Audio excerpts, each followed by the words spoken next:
বাবা, কাল এত কিছু হয়ে যাওয়ার পরেও আজকে আবার কলেজে?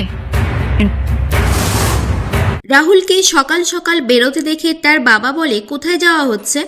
আমি এবার আমার কাজের জায়গায় জয়েন করতে চাই বাবা।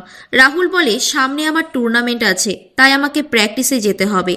অন্যদিকে তিতলি চুপ করে হ্যারির ফোনটা নিয়ে অনিকে মেসেজ করে। হ্যারি ভেবে অনি সেই মেসেজগুলোর রিপ্লাই দেয়। তারপর যখন অনিকে মেসেজে রাহুলের কথা জানতে চায় তখন অনি ফোন করে। তিতলি তখন ভয়ে হ্যারির ফোনটা রেখে দেয়। রাহি কলেজে পৌঁছে প্রিন্সিপাল ম্যামের কাছে গিয়ে বলে, আমার একটা রিকোয়েস্ট আছে ম্যাম।